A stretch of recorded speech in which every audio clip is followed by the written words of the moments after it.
कई बार ऐसे भी होता है, एक दूसरे पर इल्ज़ामबाजी होती है, पॉलिटिकल पार्टीज़ भी, आपने गैंगस्टर पाले हैं, आपने पाले हैं।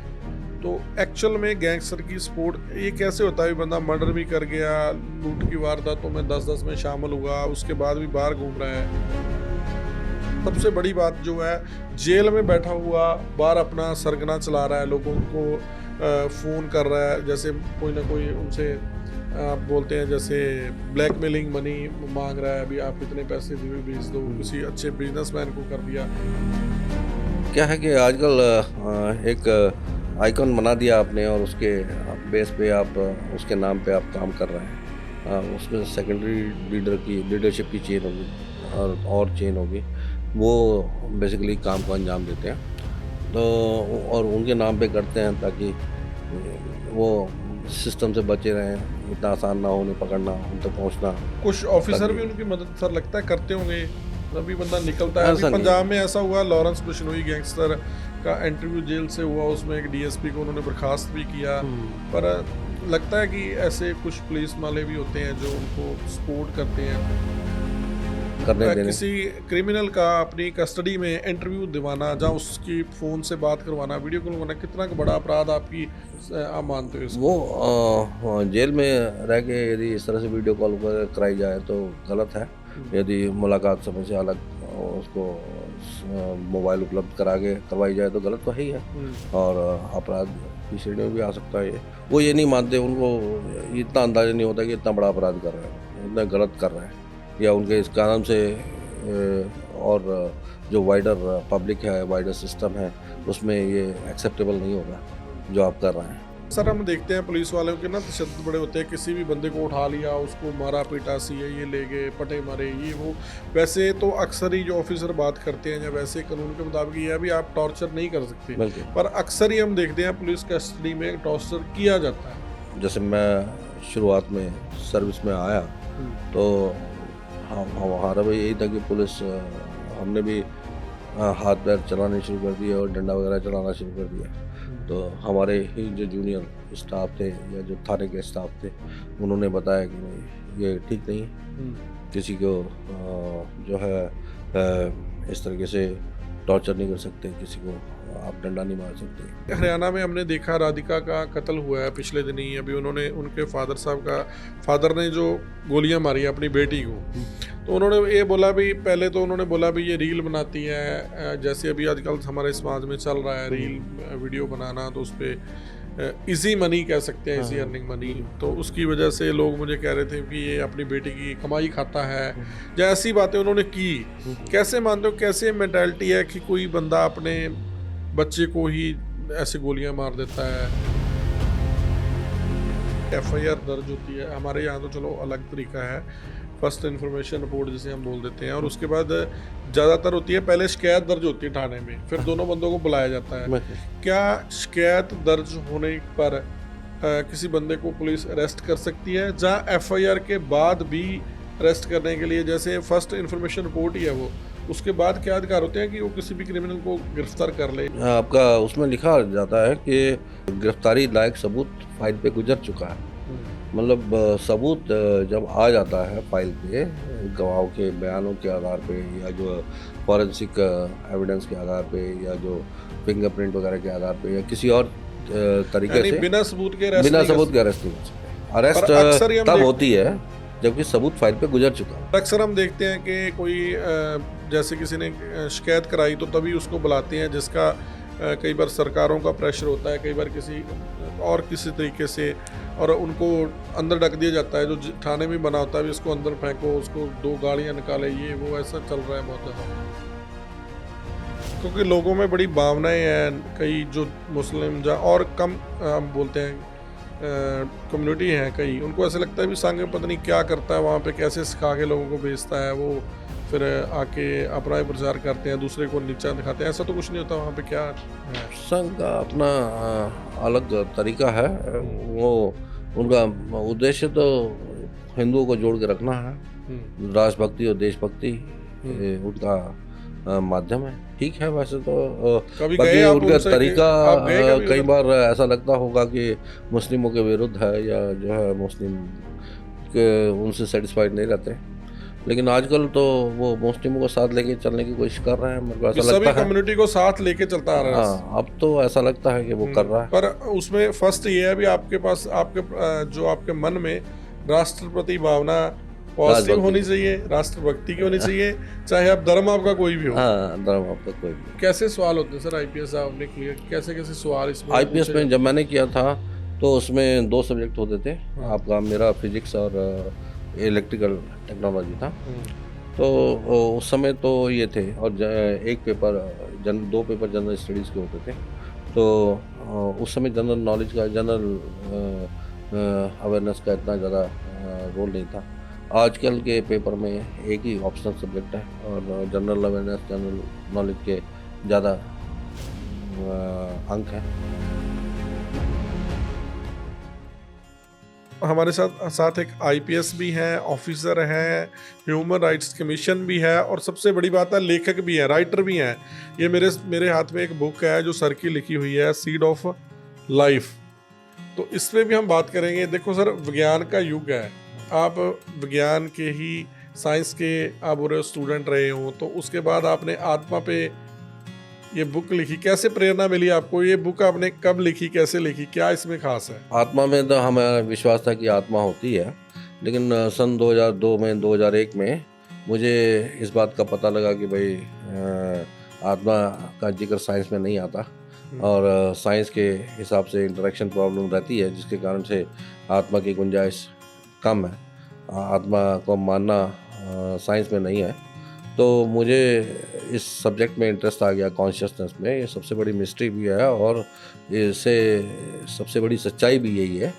तो मुझे इस सब्जेक्ट में इंटरेस्ट आ गया, तो तब से मैंने इस चीज़ के बारे में जानकारी प्राप्त करनी शुरू करी। जब मनुष्य एक जन्म लेता है तो आत्मा उसमें प्रवेश करती है, और जब वो शरीर त्यागता है, या आखिरी जब हम बोलते हैं जब उसकी मृत्यु होती है, तो फिर वो सोल उसमें से, आत्मा क्या निकलती है उसमें से, कैसे हाँ। वो प्रवेश करती है, कैसे बाहर आती है? जो आत्मा जो है, वो जो स्पर्म सेल्स होते हैं और एग सेल्स होते हैं, उनमें भी आत्मा होती है। तो उन दोनों के आत्माओं के संयुग्मन से एक जाइगोट, या जो एक नया आत्मा बनती है, जो कि ऑफ स्प्रिंग की आत्मा होगी, और फिर वो ग्रो करके जो है पूरे ह्यूमन में या क्रिएचर में। तो फिर एंड में आत्मा फिर निकलती है? आत्मा निकलती है एंड में। मृत्यु के बाद आत्मा जो है शरीर से निकलती है, लेकिन एक बिंदु के रूप में निकलती है, मतलब श्रिंक होकर के एक सेल के साइज में आ जाएगी, और सेल से भी सूक्ष्म आकार में आ जाएगी, और तब शरीर से निकलती है। लेकिन आत्मा का इंडिपेंडेंट एग्जिस्टेंस नहीं है। ये जो है किसी भी आपके जो किन हैं या रिलेटिव हैं, उनके शरीर में जाके मिल जाएगी। बंदे की मृत्यु होती है, कहाँ जाता है बंदा, क्या हो जाता है उसके साथ? उसके बाद कितना टाइम आत्मा को लगता है कि मैं इस शरीर में थी, जहाँ भी इस शरीर में जाऊँ? सबसे पहले उसकी टेंडेंसी ये रहती है कि भाई, क्योंकि फ्री स्टेट में रह नहीं सकती वो जो है किसी न किसी एक्सटेंडेड सोल में जाके मिल जाएगी। बायोलॉजिकल डेथ होने में टाइम लगे, सारे सेल डेथ नहीं हुए अभी, तो उसमें टाइम लग रहा है। तो वो पीरियड हो सकता है जब हम कह सकते हैं कि भाई अभी सोल पूरी तरह से निकली नहीं शरीर से। लेकिन जब पूरी तरह से सोल, शरीर ख़त्म हो जाएगा तो सोल निकलेगी। उसके बाद ये जो है जल्दी से जल्दी किसी भी अपने सगे संबंधी में से किसी एक के शरीर में जाके मिल जाएगी। तो आप कल तो भाई अगर कोई बुरा करता है तो उसको इसी जन्म में मिलेगा, हाँ, इसी धरती में मिलेगा, सामाजिक और कानूनी रूप से। हाँ, आध्यात्मिक या भगवान की व्यवस्था में नहीं है ऐसा कुछ। ये नहीं है भैया अभी हम अच्छे कर्म करेंगे तो अगले जन्म में जाके हम भगवान बन सकते हैं, ऐसा नहीं। अभी बुरे कर्म करेंगे तो अगले जन्म में जाके सांप बनेंगे, राक्षस बनेंगे, ऐसा नहीं है। मेरी थ्योरी में नहीं आया ऐसा। आपकी थ्योरी में भी जो बुरा करेगा तो इसी जन्म में वो पाएगा? वो ना, ये भी नहीं है, ये भी नहीं है। कर्मों का कोई लेखा जोखा रहता है, ऐसा है ही नहीं। ऐसा है ही नहीं, ऐसा है नहीं। कर्मों का लेखा जोखा आपका रहता नहीं है। जो बुरा कर रहा है तो फिर उसको फिर सजा कैसे मिलेगी? वो सामाजिक और कानूनी दृष्टि से मिलेगी। सामाजिक और कानूनी दृष्टि। हाँ, भगवान की कोई ऐसी व्यवस्था नहीं। हम देखते हैं ना भी भगवान इसको खुद सजा देगा ये अगर बुरा कर रहा है। ऐसा नहीं है। ऐसा मेरी थ्योरी में निकल के नहीं आया। अच्छा, मेरी थ्योरी में नहीं आया। जो अच्छा करेगा उसको अच्छा होगा, ये भी कोई ऐसा नहीं है। ऐसा नहीं है। जो बुरा करेगा उसके साथ बुरा होगा, ये भी कोई थ्योरी नहीं है।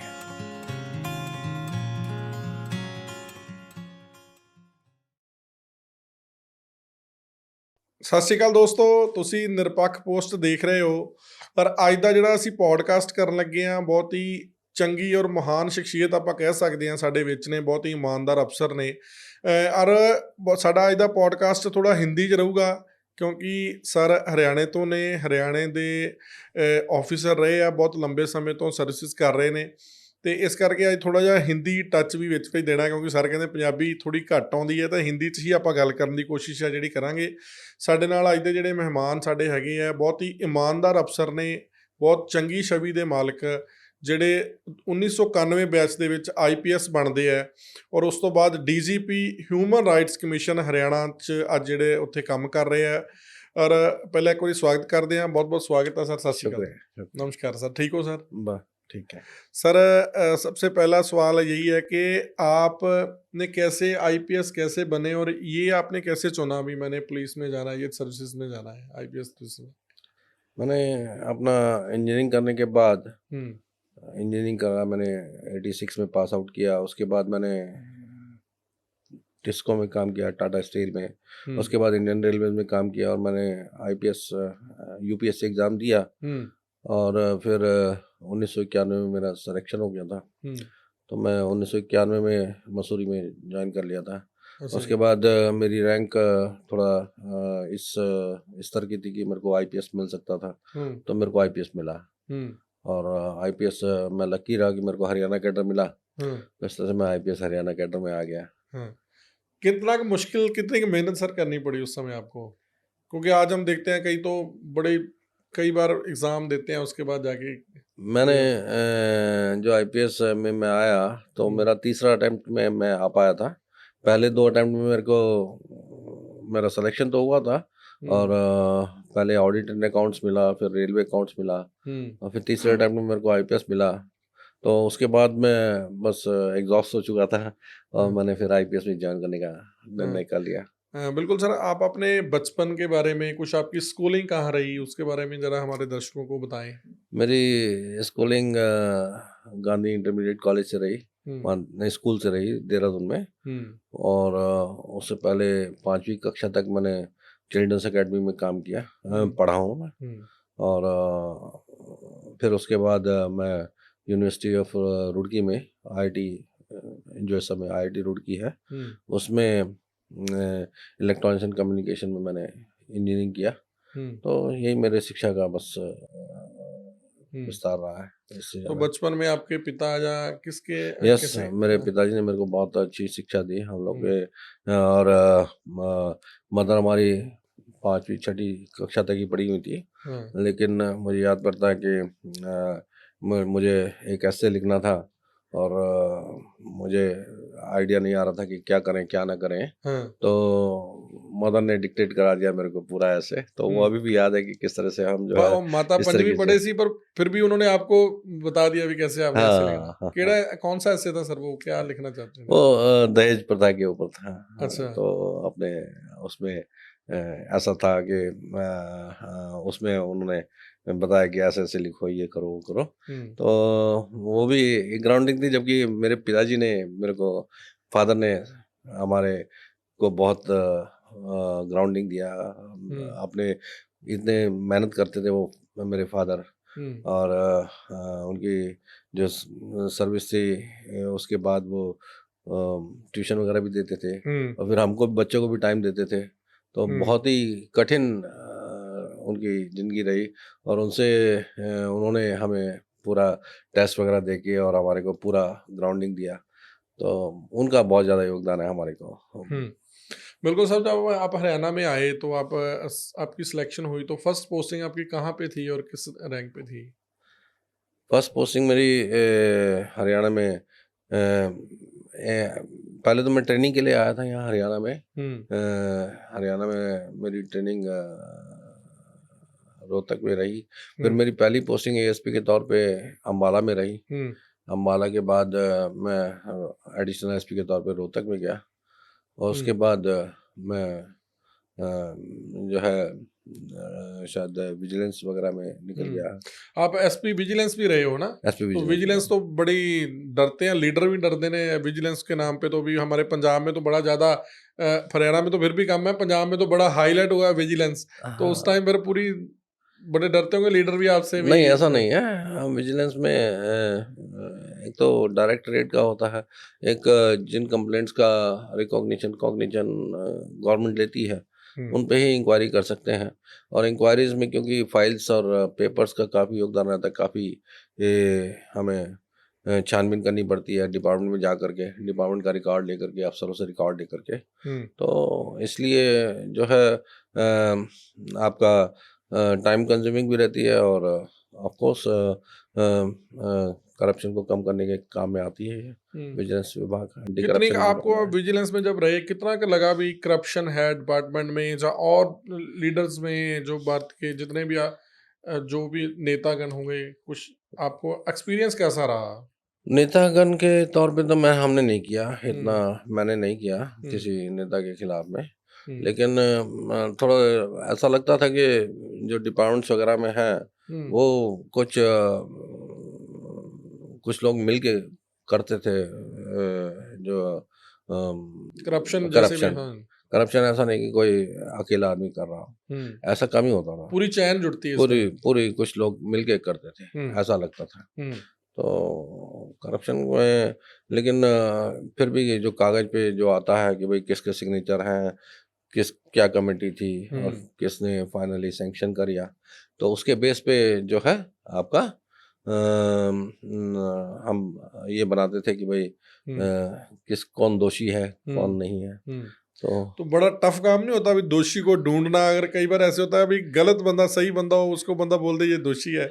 हाँ, बस विजिलेंस में ये है कि डॉक्यूमेंट्री प्रूफ चाहते हैं हम। हम्म, तो डॉक्यूमेंट्री प्रूफ साथ लगाना पड़ता है, क्योंकि जो है गवर्नमेंट तक जाता है। हम्म, तो इसलिए उसको गलत करने के चांसेस बहुत कम होते हैं कि भाई किसी को हम्म, भी फंसा दिया, ऐसा नहीं रहता। हम्म, डॉक्यूमेंट के बेस पे ज़्यादा रहता हम्म। है। हम देखते हैं ज्यादातर जितनी आपकी इतने लंबे समय से आप सर्विस कर रहे हैं और इस बड़े दाग लग जाते हैं अफसर को ऊपर भी, इन्होंने ये करप्शन की, ये किया, फलां किया, और आप बड़ी, आपकी छवि बड़ी ईमानदार है।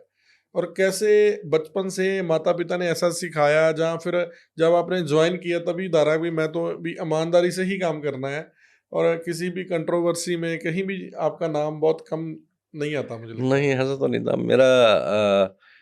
शुरुआत में भले ही हमने जब सर्विस ज्वाइन किया, तो थोड़ा ऐसा नहीं था कि हमें पता नहीं था कि भाई इतना ज़्यादा करप्शन भी हो सकता होगा। हम्म, तो फिर लेकिन फिर मैंने सोचा कि भाई कभी पोजीशन में रहेंगे तब करेंगे, पोजीशन में मैं कभी रहा नहीं, हम्म, तो इस कारण से ऐसा हुआ। हम्म, और मैं कुछ फिर मैंने कोशिश किया, लेकिन मेरे को मिला नहीं। तो मैं ये नहीं कह सकता कि मैं पूरा ईमानदार था शुरू से, ऐसा कुछ हाँ। नहीं है। ऐसा कोई मेरे विचार में कुछ ऐसा नहीं था कि आप, मैं ईमानदार हूँ हाँ, होता आपकी ऐसे। एक लॉबी है बड़े लेकिन चांस की बात रही कि फिर जब मेरा नहीं हुआ तो मैं अध्यात्म की तरफ बढ़ गया। अच्छा। और फिर उसके बाद जो है मैंने सोचा कि ऐसी यही ज़िंदगी ज़्यादा बेटर है। हाँ, नहीं, आपने बिल्कुल सच बोल दिया। अ, नहीं तो बोलते भी हम तो ईमानदारी हैं, हम ऐसा नहीं, करना ही नहीं चाहते। ऐसा ईमानदारी एक सोच का भी है, हम्म। सोच भी होनी चाहिए ना, तो जो सोच भी नहीं आपने थी। बचपन से अपने माता पिता से सीखा, आपको लगा भी अ, वही अपनानी चाहिए, अच्छी यही जिंदगी है। हाँ, सिंपल हम्म, लाइफ में थोड़ा-सा ये रखा मैंने अपना। हम्म, हाँ, उसमें अपना और चीज़ों में मैं अध्यात्म की तरफ ज़्यादा झुक गया, पढ़ाई-लिखाई की तरफ ज़्यादा झुक गया। तो हम्म, उस तरह का मेरा एटीट्यूड ज़्यादा हो गया, हम्म, बजाय इसके कि मैं भागता रहूँ इधर-उधर अपना कोशिश में, रैट रेस में, वो हम्म, मैंने कम कर दिया था। हम्म। इस तरह से रहा। तो आपका कैसे सफर कैसा रहा पूरी सर्विस का? कोई आप वाकया हमारे साथ साझा करना चाहें? सर्विस का सफ़र तो अच्छा रहा, मैं कहूँगा कि मुझे ऐसा वाक़या तो यह है कि मुझे काम बहुत ही अच्छे लोगों से के साथ काम करने का मौका मिला। हम्म, और यदि मेरा जैसे मुझे हायर ऑफ़िसर में कम ऑफिशियल अथॉरिटीज़ में कम रिकॉग्निशन मिला, तो मैंने फिर जो हमारे साथ के कलीग्स थे उनके साथ में अपना अच्छा विचार बनाया। उनके साथ मिलके काफ़ी सीखा, क्योंकि वो वर्क को एक्चुअली करते थे, उनके साथ डिस्कस करते हुए कि फिर क्या करना है क्या नहीं करना है। क्या सर आपको लगता है कि इसी जैसे आप आईपीएस बन गए और उसके बाद अच्छी पोस्टिंग या अच्छी जगह पे जो बड़े नेता होंगे, उनके चहेते होंगे, जो उनके साथ अच्छे होंगे, उनको ही बिठाया जाता है अभी इस पोस्टिंग पे आप आओ, क्या कितना का लगता है नहीं, मेरे को बहुत हाँ। मौका मिला। मैं ये नहीं कहूँगा कि मुझे मौका नहीं मिला, नहीं नहीं, मौका नहीं लेकिन मिला, मैं क्या कितना उनमें इन्वॉल्वमेंट कितना लगता है अभी अपने जो अच्छे हों, जो उनकी मानते हों, जो उनकी बात सुनते हों, उनको ही अच्छे जगह पे बिठाना है या अच्छे ओहदे जो ऑफिस देने हैं। थोड़ा-सा इसमें ये तो हो जाता है कि भाई जो उनके गुड बुक्स में हो या जो है उनके साथ कॉन्टैक्ट में हो, उनको ज़्यादा चांस मिल जाता है, और या वो उन पे कॉन्फिडेंस रख सकते हैं कि भाई ये हमारा काम या कानून व्यवस्था को ठीक से रखेगा, तो उस पे ज़्यादा विश्वास कर लेते हैं। उस पे जो पहले से टेस्टेड हैं ऑफिसर्स, तो उन्होंने उनकी पद्धति देखी हुई है, उन पे ज़्यादा विश्वास करते हैं। किसी नए अफसर को काम देने से पहले वो 100 बार सोचेंगे, जबकि उनके पास क्योंकि हमेशा ऐसी सिचुएशन रहती है कि भाई डिमांडिंग सिचुएशन रहती है, सही करना है, सही करना है, सही करना है। उसमें कोई नया स्कोप लेने का चांस कम करता है लोग। अक्सर ही हम देखते हैं ना, जब सरकार चेंज होती है, गवर्नमेंट चेंज होती है, चाहे किसी भी स्टेट की हो, तो उसमें ऑफिसर्स चेंज हो जाते हैं। एसएसपी जैसे पंजाब में हम बात कर रहा हूँ, एसएसपी लेवल से डीएसपी, एसएचओ सब चेंज हो जाते हैं। तो ये मतलब इन्वॉल्वमेंट होगी तभी फिर वो अपने बंदे जो हैं उनको लगाते चेंज हैं। तभी होते हैं जबकि जो दूसरे बंदे हैं ना, वो उस के साथ संपर्क में रहें, संपर्क कर लिया हो पहले या वैसे कर लिया। अदरवाइज जो गवर्नमेंट होती है वो जो ऑलरेडी जो पुरानी गवर्नमेंट में भी अच्छा किया है उनको भी चांस देती है पूरा, क्योंकि वो अच्छे होते हैं, उनकी टेस्टेड होती है कि भाई ये कैपेबल अफसर है, तो उसको भी चांस देती है। लेकिन नई गवर्नमेंट आने पे ऐसा चांस ज़्यादा रहता है कि भाई नए अफसरों को, क्योंकि पुराने अफसरों को ये हो जाता है कि टाइप कास्ट हो जाता है कि पुरानी पार्टी से या जो है रूलिंग पार्टी के साथ जो है बंधे हुए हैं, कुछ कंट्रोवर्सीज हो जाती है उनके साथ में, ऐसा हो जाता है। सर जैसे आप अभी प्रमोट हुए, आप किस पोस्ट से शुरू हुए? अभी आप डीजी हरियाणा हैं, तो इसके बाद लास्ट पोस्ट कौन सी पुलिस में होती है, उसके बारे में जरा दर्शकों को डिटेल से बता दो। जब आप भर्ती हुए थे किस पोस्ट पे, अभी आप डीजी हैं हरियाणा, और आगे इसके बाद लास्ट वाली डीजीपी होगी? डीजीपी तो हाई मतलब ड्रीम पोजीशन है, डीजी रैंक में ही। लेकिन स्केल वाइज भी हमने देखें कि 2,25,000 का जो स्केल है वो डीजीपी का है, और जो हम लोग का पड़ता है 2,24,000 पड़ता है ना, 26,400 पड़ता है। तो थोड़ा फर्क तो है उसमें, उनको फिक्स स्केल मिल जाता है डीजीपी का। तो डीजीपी का तो ड्रीम पोजीशन रहती है आईपीएस के लिए। वैसे मैं जो है पहले एएसपी के तौर पे ज्वाइन किया, फिर एडिशनल एसपी बना, फिर एसपी बना, फिर उसके बाद सीनियर ग्रेड भी मिला, सिलेक्शन ग्रेड मिला एसएसपी, और उसके बाद डीआईजी, और उसके बाद आईजी, और उसके बाद एडीजीपी, और उसके बाद डीजीपी रैंक में, डीजी रैंक में। बहुत रैंक आपने देखो, कितना समय आपने काम किया, तकरीबन 30 साल हो गए आपकी? मेरे को 34 साल हो गए। 34 साल हो गए। 34 साल में या फिर हर एक पोस्ट पे 5-7 साल आपने काम किया? हाँ, इतना रहा होगा। तो आपकी ईमानदारी देख के क्या लगता है आपको? क्योंकि बहुत हम देखते हैं जिस पोस्ट पे वो शुरुआत करते हैं, ज़्यादा से ज़्यादा 1-2 रैंक बढ़ा तो उसके बाद वो रिटायरमेंट होगी। आप इतनी ऊपर तक आए, तो क्या आपको लगता है, क्या खासियत थी आप में? नहीं, ये नॉर्मल आईपीएस अफसर का एक सफ़र रहता है, इन सभी पोस्टों से गुजरता है, जब तक कि उसके साथ में कोई ज़्यादा मिसहैप ना हो जाए। तो जनरली आईपीएस अफसर इन सब रैंकों से गुजर के डीजीपी रैंक तक पहुंच जाता है। वही मेरे साथ हुआ, मैं भी डीजी रैंक तक पहुंचा। अब हमारी ये पोजीशन रहती है कि भाई हम डीजी रैंक में हैं, 1 साल रिटायरमेंट को रह गया, तो अभी मन में होता है अभी डीजीपी हरियाणा बने? बहुत होता है कि डीजीपी बने हम। कभी ट्राई किया, कभी किसी ऑफिसर का, कभी सीएम साहब, कभी किसी का फोन आया ऑफिसर आपको डीजीपी बना रहे हैं? अपनी बात रखी है हमने अलग अलग जगह पे, तो उसके लिए लेकिन कई बार ना जो कमज़ोर पड़ जाते हैं हम, ऐसा भी हो सकता होगा। नहीं, कमज़ोर कहाँ पड़ते हैं, आप तो बड़े नहीं ईमानदार और मतलब बड़े, कमज़ोर देखो मैं अभी 1-2 घंटा पहले आपसे मिला तो मुझे लग रहा है इतने अच्छे ऑफ़िसर, इतने डाउन टू अर्थ हैं आप। लेकिन वही है ना, नए अफ़सर के साथ में कोई टेस्टिंग नहीं लेना चाहता ना, हुँ, वो एक्सपेरिमेंट नहीं करके देखना चाहता, उनके पास एक्सपेरिमेंट करने का टाइम नहीं होता। हुँ। अब नहीं, सीएम को ये कहे कि भाई एक नया अफ़सर को मैं चांस दूँ और मैं एक्सपेरिमेंट करके देखता हूँ, वो हाँ, नहीं करेगा सीएम ना। सीएम तो ऑलरेडी जो पहले डीजीपी बने हुए हैं, डीजीपी बैठे हैं, तो वो उन पे विश्वास ज़्यादा करेगा हुँ। कि भाई ये टेस्टेड अफ़सर नहीं, है पर और नए बंदे को भी तो वो देना चाहिए अब, हाँ, लेकिन आपके स्कोप कम मन हो में भी जाता है। होगा अभी मेरी बहुत कम सर्विस रहेगी तो अभी मैं एक बार ये भी ओहदा हाँ, हटा के देखूँ। हमारी तो इच्छा रहती है कि हुँ, हम ओहदा लें। हुँ, मेरी तो इच्छा है कि मैं ओहदा लूँ। हुँ, लेकिन ऐसा है ना कि उनकी वो होती है कार्य में किस तरह का अफ़सर ज़्यादा हुँ। उचित रहेगा या उसमें कोई किसको। रिक्वायरमेंट कुछ रहता है कुछ उसमें? नहीं, ऐसा कोई हाँ, नहीं है। ऐसा कोई नहीं है।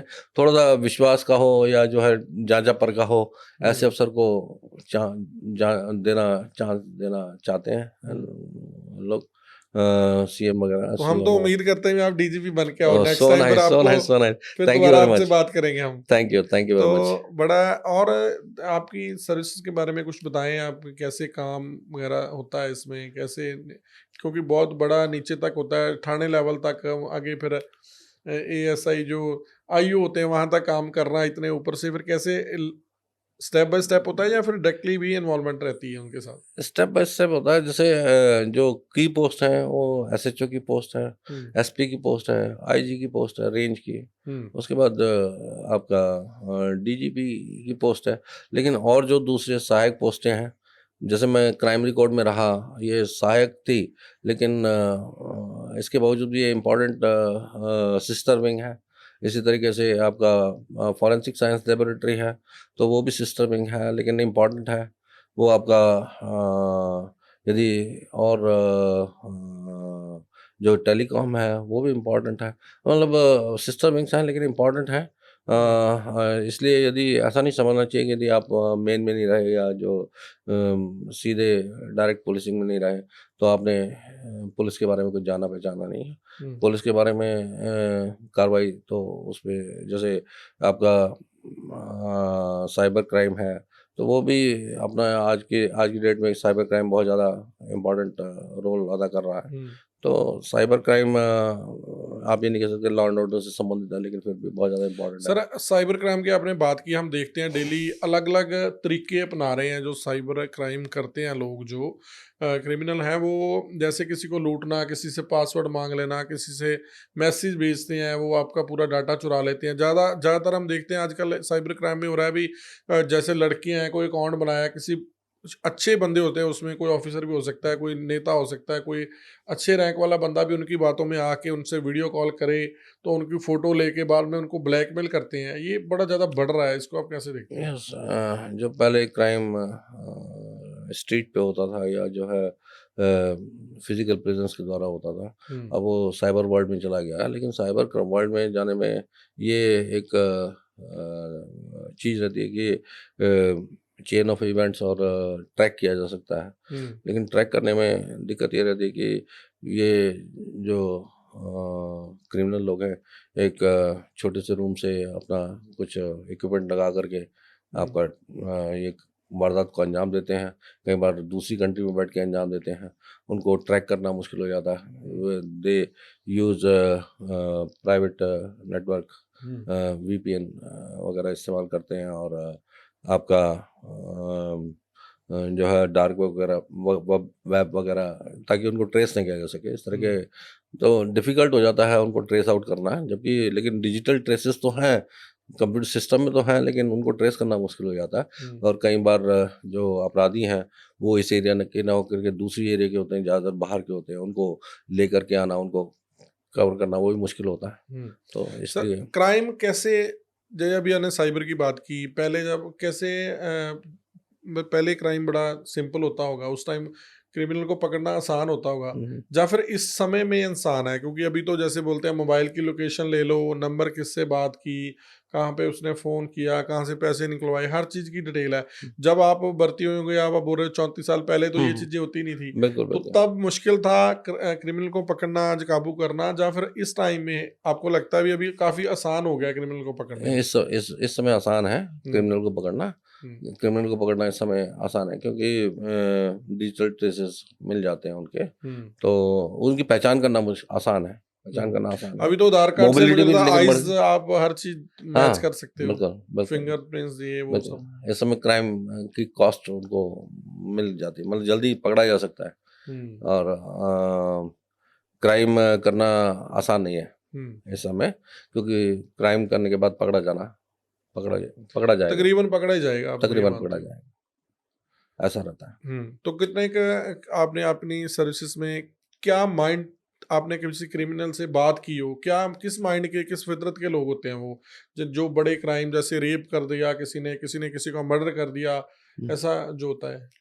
कुछ तो होते हैं कि जो हार्डन्ड क्रिमिनल होते हैं या जो उनका क्रिमिनल माइंडसेट होता है हुँ, कि आपका बस आपका क्राइम दुनिया में रह करके वो अपना जीविका अपनाना चाहते हैं, लेकिन हुँ, कुछ लोग मजबूरी में करते हैं जो कि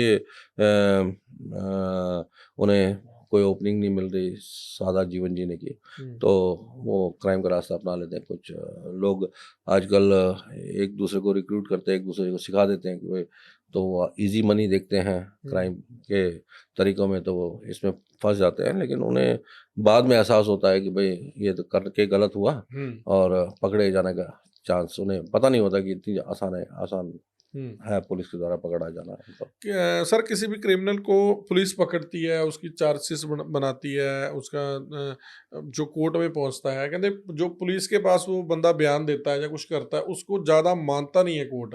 उसके बाद उसके कोई ना कोई, जैसे आप बोलते हैं प्रूफ, कोई गवाह, ऐसी चीज़ें मांगते हैं, और कई बार बड़े से बड़े मुजरिम होते हैं जो निकल जाते हैं, और कई बार ऐसे होता है कोई छोटा होता है, कोई थोड़ी छोटी मोटी चोरी करने वाला 500 हज़ार 2000, मजबूरी में वो बंदे 10-10 15-15 साल जेलों में हाँ। सड़ते रहते हैं। हुँ, हुँ। ऐसा क्या आप कैसे समझते हो इस चीज़ को?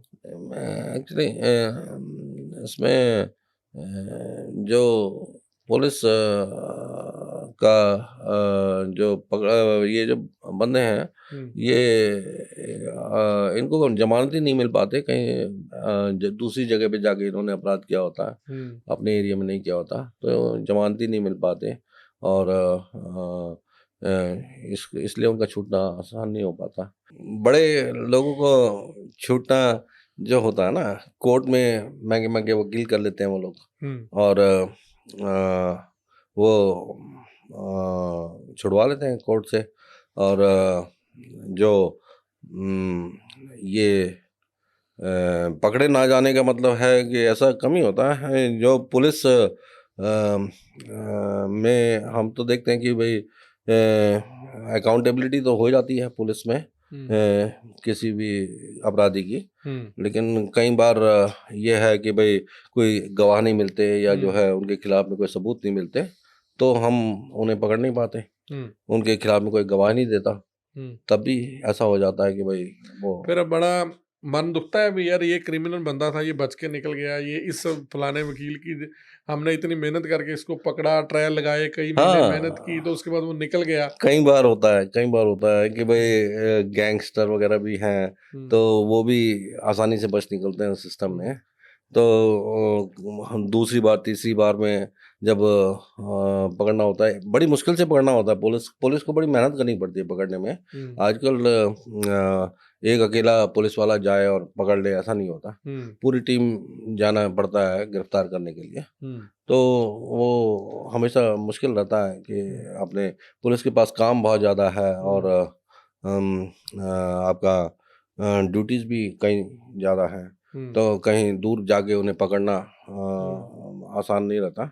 लेकिन फिर भी यदि पकड़ने के बाद, इतनी मेहनत करने के बाद पुलिस पकड़े भी, कहीं दूसरी स्टेट पे जाकर के पकड़ के भी लाए, फिर यदि वो छूट जाते हैं, जल्दी छूट जाते हैं, हुँ, तो पुलिस की मैं लेकिन फिर भी पुलिस अपना काम कर रही है, हम्म, जुडिशरी अपना काम करती है, हम्म। वो भी अपना देखते हैं कि भाई क्या उचित है क्या नहीं है। बिल्कुल सर, अपराध बड़े बढ़ रहे हैं, जैसे मर्डर है, गैंगस्टर आपने अभी वर्ड यूज़ किया अभी हरियाणा में, तो चलो पंजाब में भी बड़ा गैंगस्टर हमेशा ही हम्म, रहता है कोई ना कोई, है ना।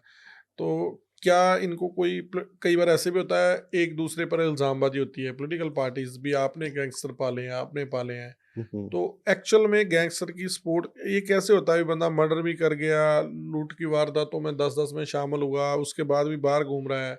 जहाँ सबसे बड़ी बात जो है, जेल में बैठा हुआ बाहर अपना सरगना चला रहा है, लोगों को फ़ोन कर रहा है, जैसे कोई ना कोई उनसे बोलते हैं, जैसे ब्लैकमेलिंग मनी माँग रहा है, अभी आप इतने पैसे भेज दो, किसी हम्म। अच्छे बिज़नेसमैन को कर दिया।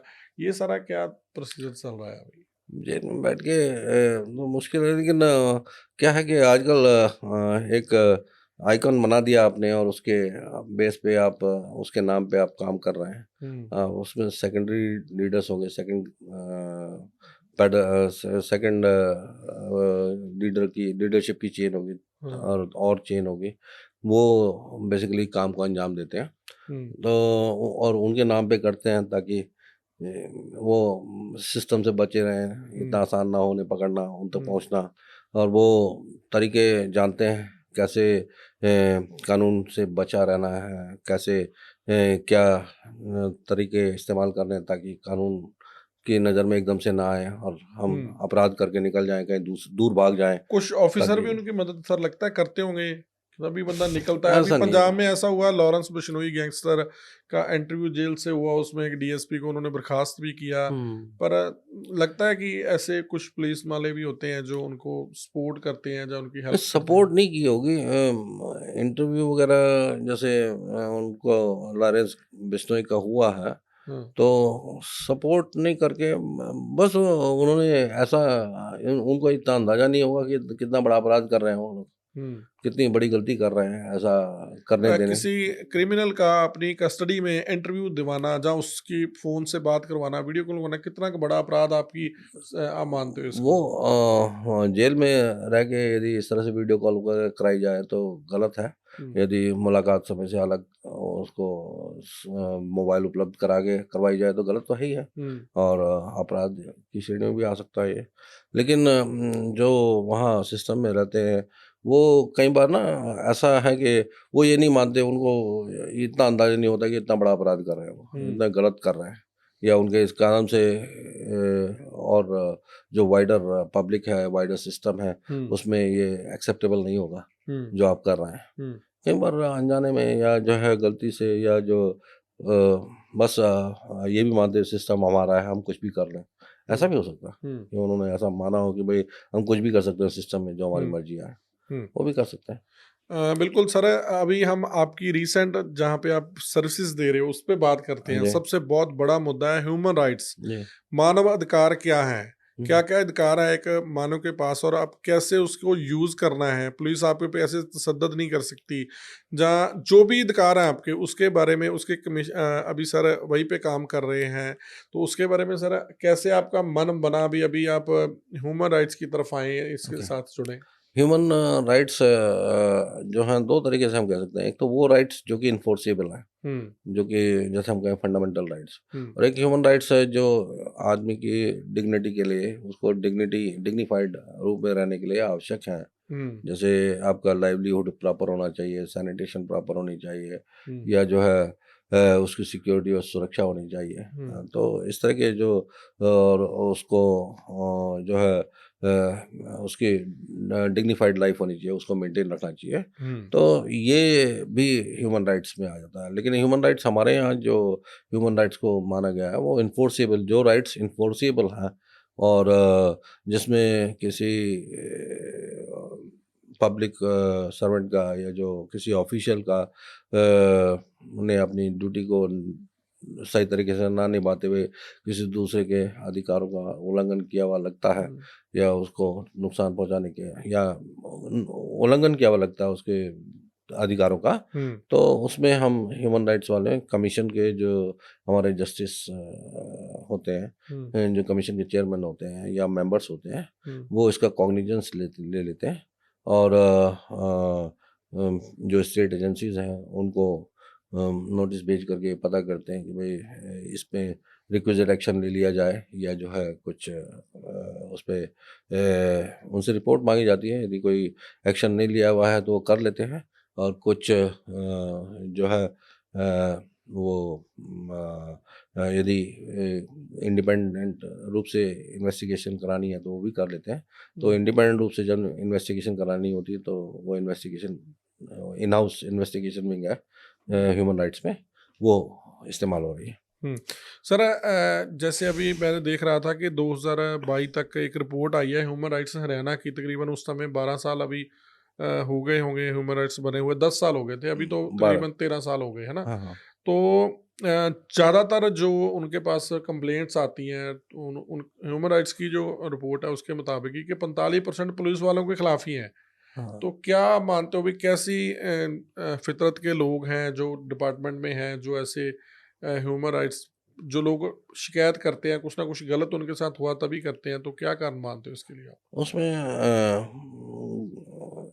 जो लोगों को लगता है कि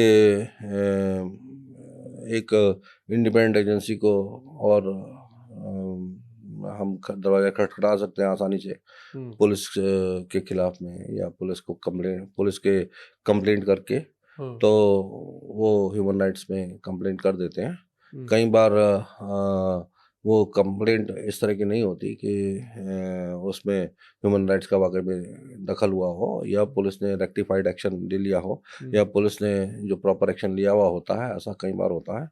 लेकिन कुछ ही, जैसे मैं आपको बताऊं कि करीब 400 कंप्लेंट्स आई पुलिस के खिलाफ में हमारे पिछले 3 महीनों में। अच्छा, 3 महीनों में 400 कंप्लेंट पुलिस के खिलाफ है। खिलाफ में तो आई। फिर आपका सबसे पहला स्टेप क्या और रहता है? उसमें से खाली 3 ही कंप्लेंट थी, 3 या 4 कंप्लेंट, जिनमें पुलिस वाले दोषी बनाए जिसमें इन्वेस्टिगेशन की जरूरत पड़ी, या जो है री इन्वेस्टिगेशन की जरूरत पड़ी। अदरवाइज बाकी कंप्लेंट्स में जो जवाब मांगा गया डिस्ट्रिक्ट अथॉरिटी से या फील्ड अथॉरिटी से, तो वहाँ पे उन्होंने पाया कि जवाब ठीक है, रिक्विजिट एक्शन ले लिया गया है, और उसमें सेटिस्फाइड कमीशन नज़र आया, ऐसा रहा।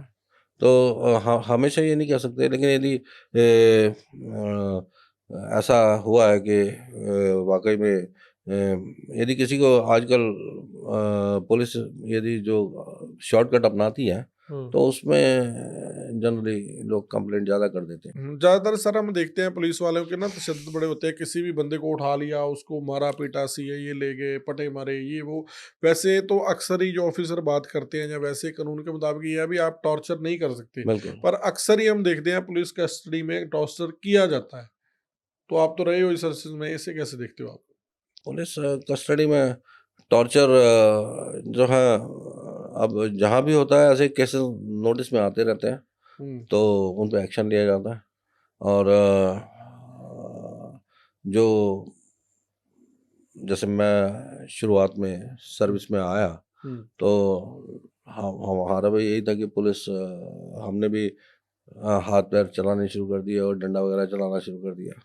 तो हमारे ही जो जूनियर स्टाफ थे या जो थाने के स्टाफ थे, उन्होंने बताया कि भाई ये ठीक नहीं है, किसी को जो है इस तरीके से टॉर्चर नहीं कर सकते, किसी को आप डंडा नहीं मार सकते।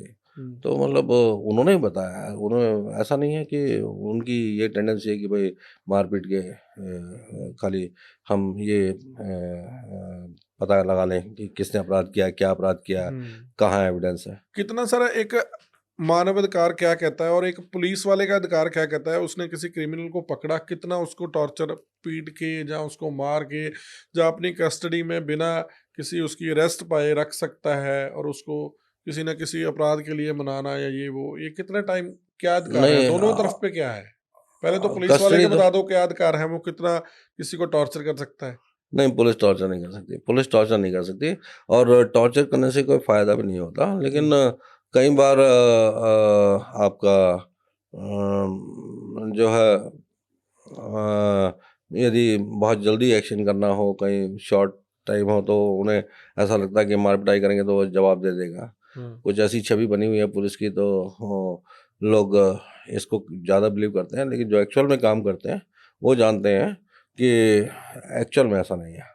जो थाने के अंदर है वो नहीं होता। बहुत ज़्यादा स्पेशल केस ही सीआईए में भेजे जाते होंगे, बहुत ज़्यादा स्पेशल केस ही सीआईए में भेजे जाते होंगे, और वहाँ पे थोड़ा बहुत उन पे टॉर्चर किया जाता होगा। वैसे टॉर्चर तो लास्ट रिजॉर्ट के तौर पे पुलिस लेती अभी हम पंजाब की बात करें तो पिछले दिन ही एक बठिंडा में एक नौजवान को पुलिस वाले उठाते हैं, दो को उसकी गाड़ी का पीछा करके, और उसके बाद उनको उनकी हॉस्पिटल में छोड़ देते हैं। उनको करंट लगाया जाता है, बैटरी वाला करंट जो भी, उसके साथ उसके सिर में भी कई जगहों पे करंट लगाया, जो उनकी रिपोर्ट आई है उनकी डेथ हो जाती है। ये बहुत गलत है। उन्होंने गलत किया है और उन पे एक्शन हुआ होगा मोस्ट प्रोबेबली। उन पे कानून ने अपना शिकंजा कसा होगा, तो उन पे एक्शन हुआ होगा। यदि उन्होंने गलत किया है तो उन पे एक्शन होगा।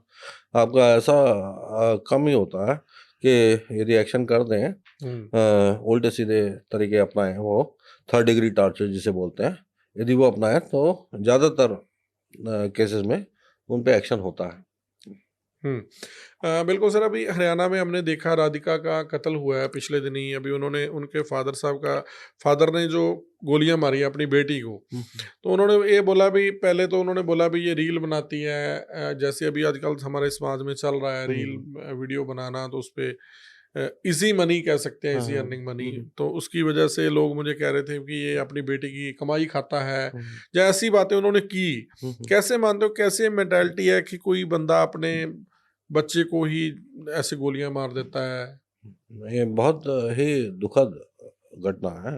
ये अपने आप में समाज में ये बताता है कि भाई कंजर्वेटिव नेचर है, फ्यूडलिज्म है। अभी भी गांव में थोड़ा इस तरह का माहौल है कि लड़कियों को खुली छूट नहीं है, या खुला हवा में सांस लेने की आज़ादी नहीं है। कमीशन इस पे क्या कोई नोटिस लिया आपने इस मामले पे? अभी तक तो नहीं लिया। कमीशन तब नोटिस लेगा यदि किसी पुलिस ऑफिसर ने या जो किसी भी सरकारी एजेंसी ने उन पे यदि काम नहीं किया, कार्रवाई नहीं की, और कोई कंप्लेंट पुलिस में आती है और ह्यूमन राइट कमीशन में आती है उस काम ना करने के खिलाफ में, तब कमीशन उस पर एक्शन लेगा। बिल्कुल सर, हरियाणा में ना एक खाप पंचायतें की बात होती है, वो कोई ना कोई उनका, चलो कोई ना कोई, वो वैसे तो पूरा ग्रुप जैसे भी उनका बना हुआ है, जैसे वो होंद में आई है, तो उसके बाद क्या है, कोई ना कोई वो डिसीजन ले लेते हैं, अभी आपने ऐसे नहीं करना है, ऐसे नहीं करना है। अक्सर देते हैं अभी हमारा, आप कहीं भी शादी की बात आए या कुछ भी आए, अभी उन्होंने पिछले दिन ही एक बोला भी, आप अपने पड़ोस अड़ोस में शादी नहीं करवा सकते, अपने गोत्र में नहीं करवा सकते, लिविंग रिलेशनशिप को लेके बड़े उनके स्ट्रिक्ट हैं। तो आप इनको कैसे देखते हो? वैसे तो चलो अगर हम देखें तो समाज के लिए अच्छी बातें हैं, पर ह्यूमन राइट कमीशन है जो, वो इन चीज़ों को कैसे देखता है, उनकी निगाह क्या है इसके लिए? ह्यूमन राइट्स का अभी डायरेक्ट इन्वॉल्वमेंट तो नहीं होता खाप पंचायत के निर्णयों में, लेकिन ये है कि जो ये खाप पंचायतों में निर्णय है, या जो उनके आपस में एक समझौते हैं कि भाई ऐसा ना करें, या इतनी छूट ना दें, कितनी छूट किस दायरे में कौन रहेगा, कौन सी एजेंसी रहेगी, तो लड़कियों को ज़्यादा दायरों में उन्होंने बांधा हुआ है। और मैरिज वगैरह के भी यह है कि भाई इस गोत्र में नहीं करनी, सेम गांव में नहीं करनी।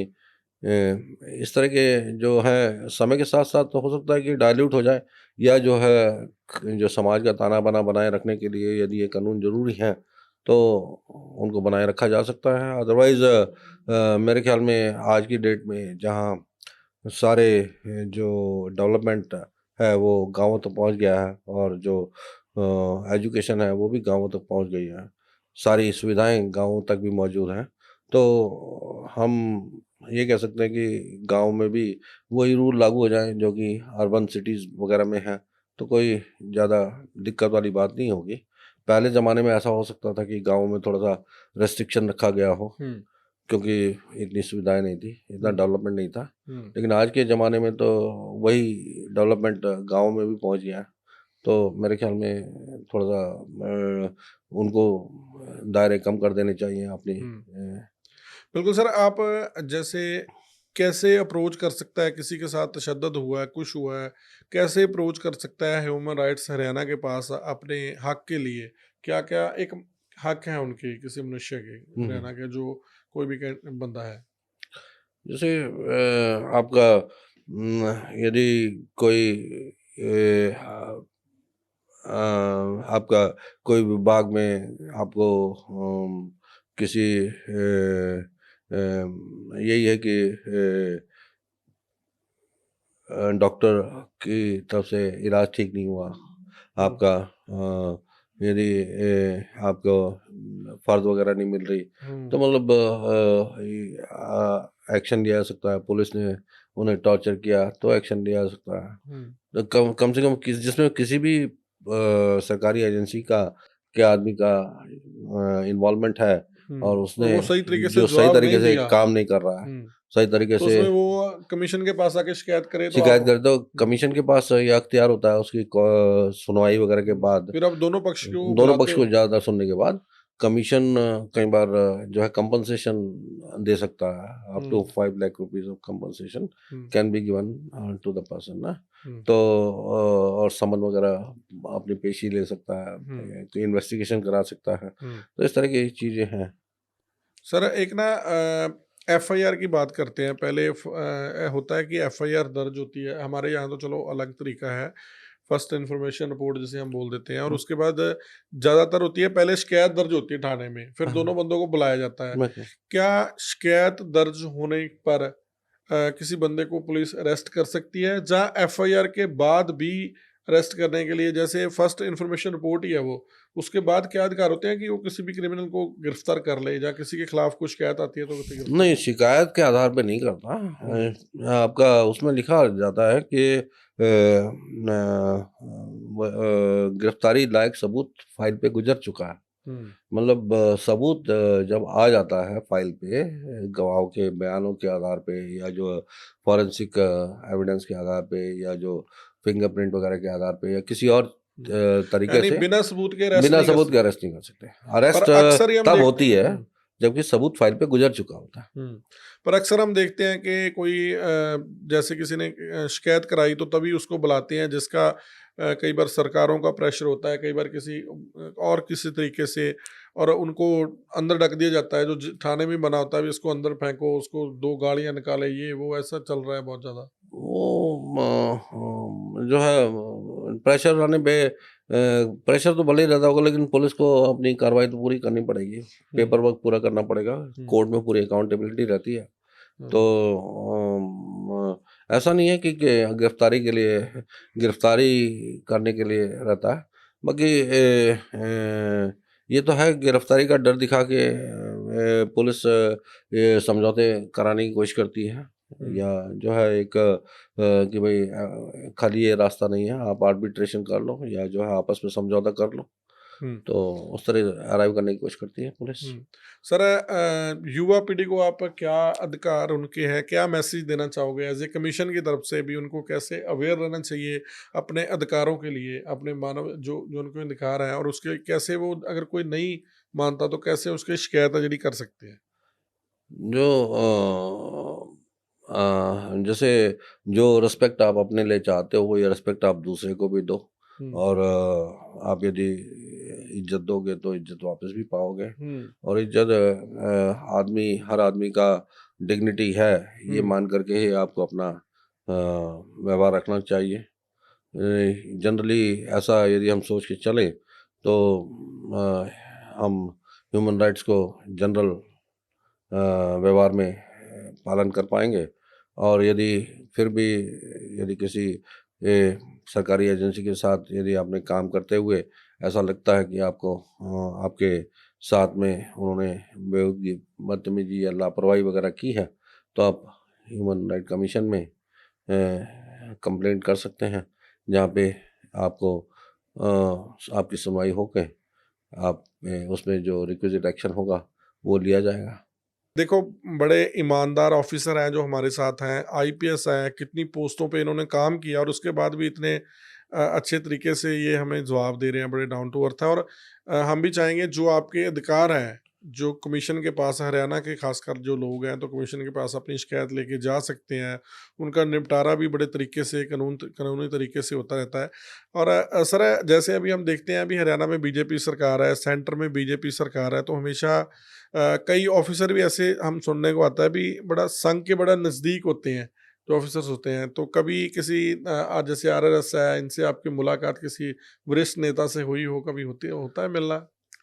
आरएसएस जो है एक देशभक्ति से भरपूर और राष्ट्रभक्ति से भरपूर संगठन है, लोगों का संगठन है। और इसमें जो डेडिकेटेड तरीके से वो हिंदू समाज के उत्थान में लगे हुए हैं, जो कि 85% जनता को जोड़ने का काम कर रहा है। तो उसमें जो विचारधारा है बीजेपी की, वो संघ से ज़्यादा मिलती है। तो संघ आजकल बीजेपी के सत्तासीन होने के कारण से ज़्यादा चर्चा में रहता है और ज़्यादा कारगर भी है। विचारधारा, अगर संघ की विचारधारा के बारे में हम बात करें तो क्या है, क्योंकि लोगों में बड़ी भावनाएं हैं, कई जो मुस्लिम और कम हम बोलते हैं कम्युनिटी हैं, कई उनको ऐसा लगता है भी संघ पता नहीं क्या करता है वहाँ पे, कैसे सिखा के लोगों को बेचता है, वो फिर आके अपना ही प्रचार करते हैं, दूसरे को नीचा दिखाते हैं। ऐसा तो कुछ नहीं होता वहाँ पे, क्या है? संघ का अपना अलग तरीका है। वो उनका उद्देश्य तो हिंदुओं को जोड़ के रखना है। राष्ट्रभक्ति और देशभक्ति उनका माध्यम है। तो ठीक है। वैसे तो कभी बाकी गए आप उनका उनसे तरीका आप गए कभी कई उधर? बार ऐसा लगता होगा कि मुस्लिमों के विरुद्ध है या जो है मुस्लिम के उनसे सेटिस्फाइड नहीं रहते, लेकिन आजकल तो वो मुस्लिमों को साथ लेके चलने की कोशिश कर रहे हैं। मेरे को ऐसा लगता सभी है कम्युनिटी को साथ लेके चलता आ रहा है। हाँ, अब तो ऐसा लगता है कि वो कर रहा है। पर उसमें फर्स्ट ये है भी आपके पास, आपके जो आपके मन में राष्ट्रप्रति भावना पॉजिटिव होनी चाहिए, राष्ट्रभक्ति की होनी चाहिए, चाहे आप धर्म आपका कोई भी हो। हाँ, धर्म आपका कोई भी हो, ये तो है। तो सबको साथ लेके सबको साथ कभी मिले, कहीं गए उधर आप संघ में किसी प्रोग्राम में या कहीं पे आप मुलाकात? माननीय इंद्रेश जी भाई सबसे मेरा परिचय रहा है और मैं मिला हूँ उनसे। उनके साथ में मेरा मिलना जुलना रहा है। तो सर आगे अभी आप देखो, हमारे साथ एक आईपीएस भी हैं, ऑफिसर हैं, ह्यूमन राइट्स कमीशन भी है, और सबसे बड़ी बात है लेखक भी हैं, राइटर भी हैं। ये मेरे हाथ में एक बुक है जो सर की लिखी हुई है, सीड ऑफ लाइफ। तो इसमें भी हम बात करेंगे। देखो सर, विज्ञान का युग है, आप विज्ञान के ही, साइंस के आप स्टूडेंट रहे हो, तो उसके बाद आपने आत्मा पे ये बुक लिखी, कैसे प्रेरणा मिली आपको? ये बुक आपने कब लिखी, कैसे लिखी, क्या इसमें खास है? जो हमारी अपब्रिंगिंग हुई है वो, उसमें हम जैन धर्म को मानते रहे, आत्मा को मानते रहे, भगवान को मानते रहे और मंदिर जाते रहे, आपका पूजा पाठ भी करते रहे। तो आत्मा में तो हमें विश्वास था कि आत्मा होती है, लेकिन सन 2002 में 2001 में मुझे इस बात का पता लगा कि भाई आत्मा का जिक्र साइंस में नहीं आता और साइंस के हिसाब से इंटरेक्शन प्रॉब्लम रहती है, जिसके कारण से आत्मा की गुंजाइश कम है। आत्मा को मानना साइंस में नहीं है। तो मुझे इस सब्जेक्ट में इंटरेस्ट आ गया, कॉन्शियसनेस में। ये सबसे बड़ी मिस्ट्री भी है और ये इससे सबसे बड़ी सच्चाई भी यही है। तो मुझे इस सब्जेक्ट में इंटरेस्ट आ गया, तो तब से मैंने इस चीज़ के बारे में जानकारी प्राप्त करनी शुरू करी। सर क्या मानते हो, आत्मा है? आत्मा है, मेरे हिसाब से है, मेरी थ्योरी के हिसाब से है कि आत्मा है। आत्मा के बगैर जो भी एग्जिस्टेंस है हमारा, वो आत्मा के ऊपर बेस है। विज्ञान मानना है आत्मा नहीं है। हाँ। कई बार बोलता है नहीं, कैसे ये मनुष्य? आप एज ए एक्सपर्ट, आपकी बुक में, पहले तो थोड़ा बुक में मैंने बता दो, इसमें क्या क्या आपने लिखा है, क्या आपने सोचा, क्या क्या क्या क्या है इसमें खास? मेरे इस बुक में हमारी थ्योरी ऑफ कॉन्शियसनेस है, आपका थ्योरी ऑफ इवोल्यूशन है, आपका जो क्रिएटर गॉड की कंसेप्ट है, जो जिसने सृष्टि का निर्माण किया, फिर जीवन का निर्माण किया, फिर आगे बढ़ करके इवोल्यूशन के द्वारा हम ह्यूमंस का निर्माण किया। तो इसके अलावा इसमें हमने बताया कि साइंस जितना जानती है कि सेल, एक लिविंग सेल, वेरी कॉम्प्लेक्स, लेकिन उससे भी ज़्यादा कॉम्प्लेक्स है, क्योंकि इसमें सोल और कॉन्शियसनेस का इन्वॉल्वमेंट है भी रहता है, और उसी के कारण से ये जो है एक सेल लिविंग होता है, तो वो बनाया हमने, या उसका एक मॉडल दिया है। और इसके अलावा जो फ्री विल जो हम कहते हैं कि भाई मैं चाहूँ तो हाथ उठा लूँ, तो मैं हाथ उठा लेता हूँ। तो जबकि साइंस ऐसा कहती है कि है ही नहीं, फ्री विल नाम की कोई चीज़ नहीं होती। तो जो भी है पहले से डिटरमाइन है, पहले ही डिटरमाइंड है, जो भाग्य में होगा वही होगा, ऐसा कह देते हैं।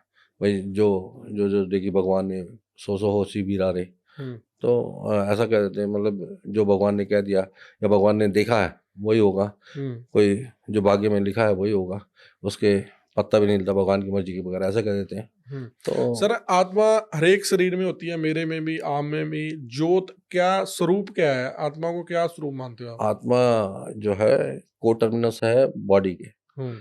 आत्मा किसी भी लिविंग सेल में या किसी लिविंग क्रिएचर में होती है, माइक्रोब से लेकर के यूनिसेलुलर ऑर्गेनिज्म से लेकर के ह्यूमंस तक आत्मा होती है। और मैं तो ये कहूँगा कि जो बायोलॉजी है, बायोलॉजी के लिए आत्मा जरूरी है। तो मेरी थ्योरी में तो यही निकल के आया है, मेरी बुक में मैंने ये लिखा है कि biology can not be reduce to chemistry and physics, it requires soul substance to get it going. आपका सोल सब्सटेंस जरूरी है इसको पॉसिबल बनाने के लिए।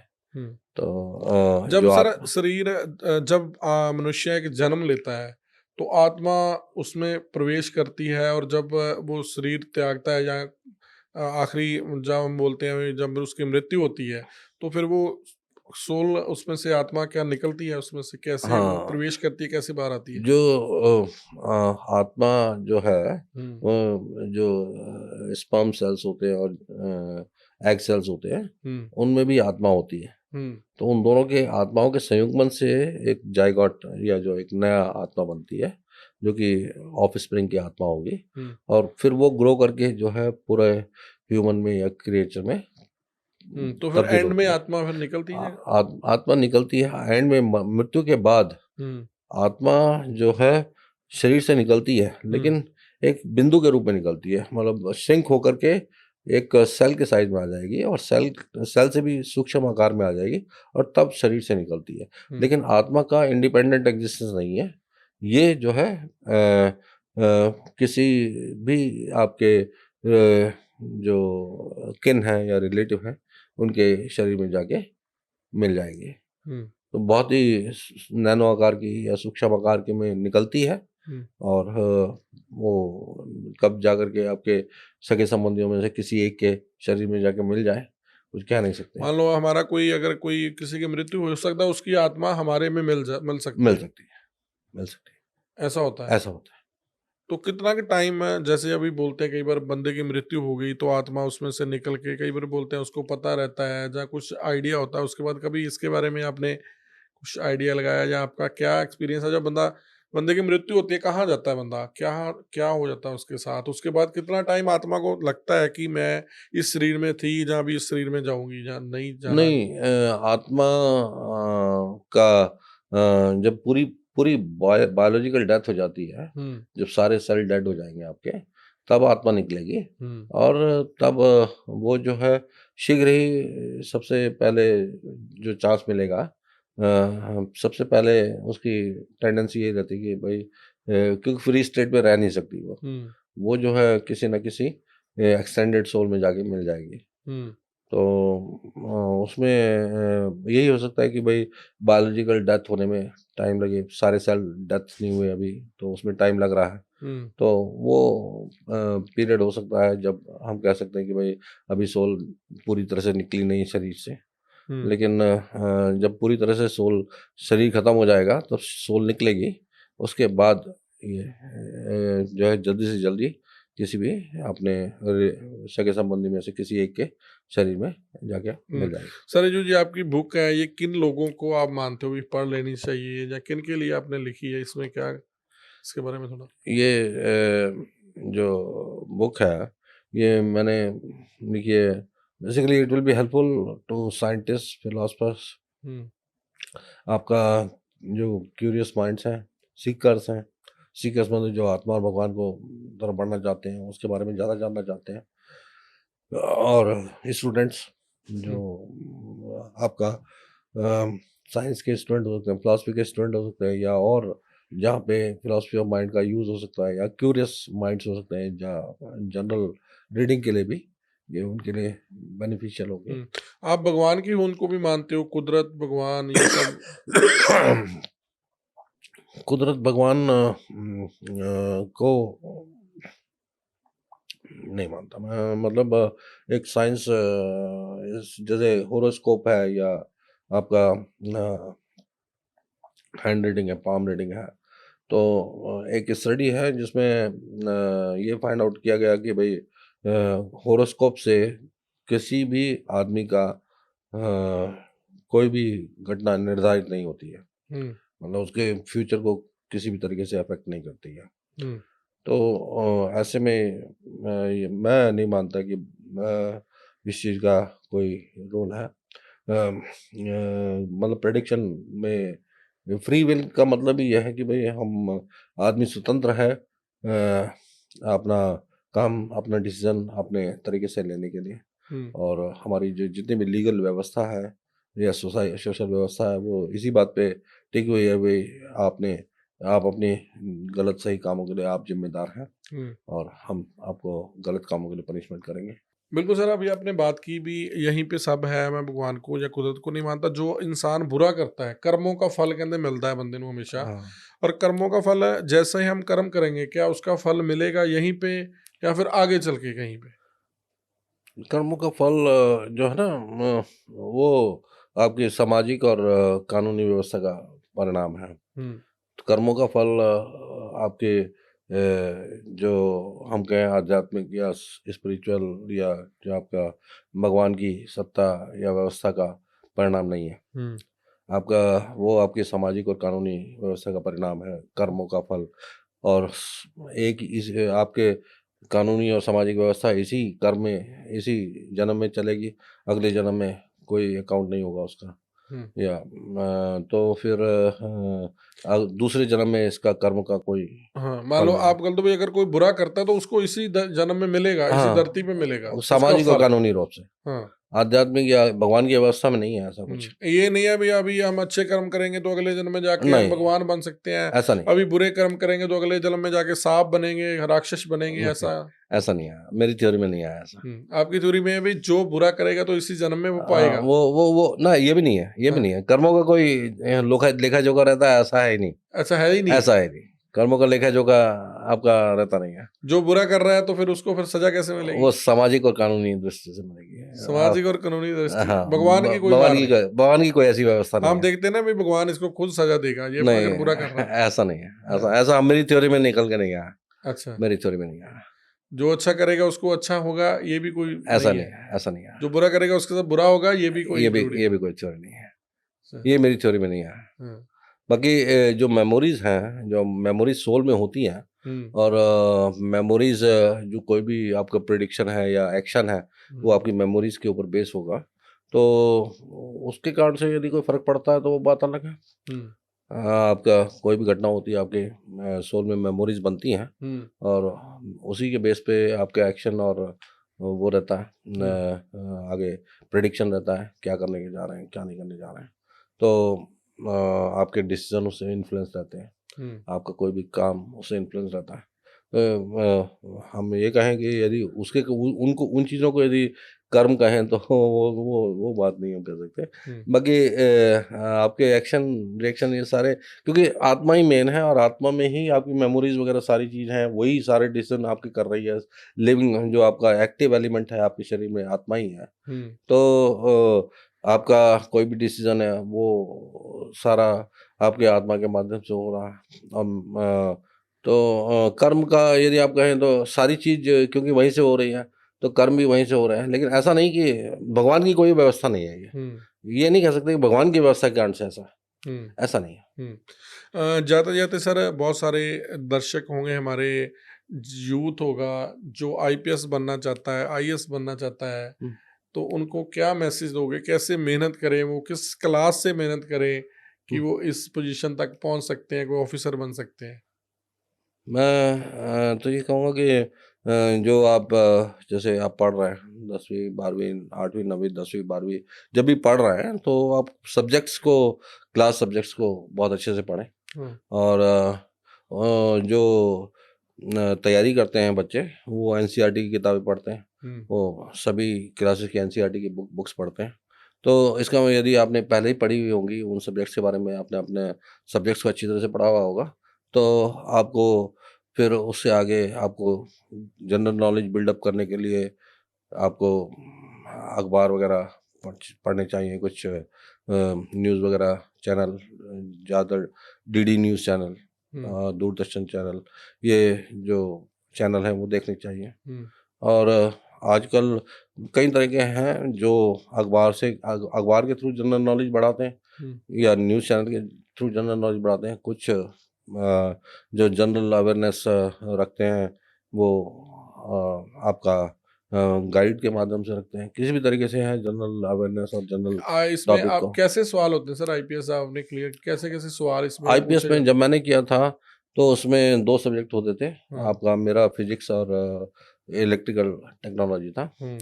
तो उस समय तो ये थे, और एक पेपर 2 पेपर जनरल स्टडीज़ के होते थे। तो उस समय जनरल नॉलेज का, जनरल अवेयरनेस का इतना ज़्यादा रोल नहीं था। आजकल के पेपर में एक ही ऑप्शनल सब्जेक्ट है और जनरल अवेयरनेस, जनरल नॉलेज के ज़्यादा अंक हैं। तो उससे आप लगातार संपर्क में रहें, अपने आँख कान खुले रखें और कोई भी घटना हो रही है उसके समझने की कोशिश करें, उसके पीछे क्या कारण हो सकते हैं, किस तरीके से उसको विश्लेषण किया जा सकता है, क्या-क्या उसमें कमियाँ हैं, क्या प्लस पॉइंट यानी कि हैं। 10th से तो प्रॉपर तैयारी शुरू होनी करनी चाहिए बच्चों को। जनरल अवेयरनेस चाहिए सर। आप सब्जेक्ट मैटर तो आपको पढ़ना ही चाहिए। आप अपने क्लास सब्जेक्ट्स में तो सब्जेक्ट के अच्छा होना साथ साथ पड़ेगा। जो जर्नल जो आसपास हो रहा है हाँ, उसके बारे में आपको नॉलेज होनी नॉलेज। चाहिए।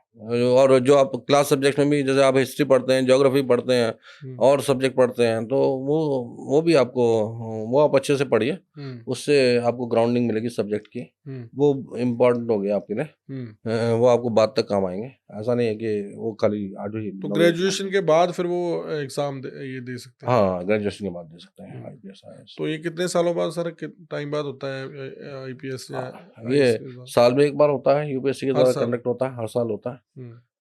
यूपीएससी के द्वारा सिविल सर्विसेज एग्जाम बोलते हैं इसको। हम्म, और उसमें जो ज़्यादा अच्छी रैंक पाते हैं वो ज़्यादा आईएएस चूज़ करते हैं।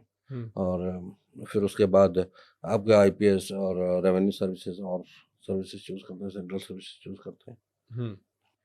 बहुत बहुत धन्यवाद जैन साहब, आपने है। अपना कीमती समय दिया। और उम्मीद करते हैं कि आप ऐसे ही जो हमारे सामाजिक जो अधिकार हैं लोगों के, उनको ऐसे ही बचाते रहें और आगे आप और प्रमोट हों।